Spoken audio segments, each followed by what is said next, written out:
Kheralu municipal high school ખાતે શહેર ભાજપ દ્વારા ભવ્ય વૃક્ષારોપણ અને વૃક્ષ વિતરણ કાર્યક્રમ યોજાયો.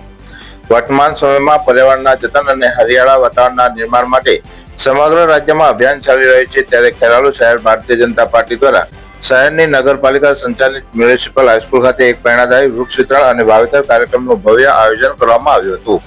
આ કાર્યક્રમ દરમિયાન એક પેડ માં કે નામ અંતર્ગત ભાજપ સંગઠનના સહયોગથી હાઈસ્કૂલના પટાંગણમાં મોટી સંખ્યામાં 700 થી વધુ વૃક્ષોનું વિતરણ કરવામાં આવ્યું હતું. આ પ્રસંગે શાળાના વિદ્યાર્થીઓએ પ્રોત્સાહિત કરવા માટે દરેક વિદ્યાર્થીને અચૂકપણે એક વૃક્ષ ભેટ આપવામાં આવ્યું હતું, જેથી તેઓ વૃક્ષો ઉછેરવાની જવાબદારી સમજે અને વધુમાં પર્યાવરણની રક્ષા માટે શાળાના પટાંગણમાં ખાસ લીમડાના વૃક્ષોનું વાવેતર પણ કરવામાં આવ્યું હતું. માત્ર વૃક્ષ જ વાવવું જ નહીં, પરંતુ તેનું જતન કરવું પણ એટલું જ જરૂરી છે, તે વાતને સાર્થક કરતા ભાજપના અગ્રણીઓ આગળ આવ્યા હતા.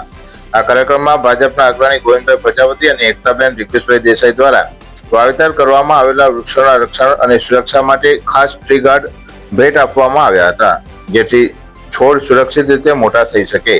આ લોક ઉપયોગી કાર્યક્રમમાં ખેરાલુ શહેર ભાજપ સંગઠનનો ઉત્સાહ જોવા મળ્યો હતો. કાર્યક્રમમાં શહેર ભાજપ પ્રમુખ આકાશભાઈ ગોસ્વામી, નગરપાલિકાના પૂર્વ પ્રમુખ, નગરપાલિકાના સદસ્યો, શહેર ભાજપ મહામંત્રીઓ, યુવા મોરચાની ટીમ તેમજ સંગઠનના અગ્રણીઓ અને કાર્યકરો મોટી સંખ્યામાં ઉપસ્થિત રહ્યા હતા. મ્યુનિસિપલ હાઈસ્કૂલના પ્રિન્સિપાલ, શિક્ષકગણ તેમજ શાળાના NSSના સ્વયંસેવકો અને વિદ્યાર્થીઓએ ઉત્સાહભેર ભાગ લીધો હતો. કાર્યક્રમના અંતે ઉપસ્થિત સૌએ વાવેતર કરાયેલા છોડ અને વિતરિત કરાયેલા વૃક્ષોની સંભાળ લેવાનો સંકલ્પ લીધો હતો, જે ખેરાલુ પંથકમાં પર્યાવરણ જાગૃતિ માટે એક ઉત્તમ ઉદાહરણ પૂરું પાડી રહ્યો છે. બ્યુરો રિપોર્ટ, રાષ્ટ્રીય વિચાર, ગુજરાત ન્યૂઝ. અહેવાલ મનોજ ઠાકોર, ખેરાલુ.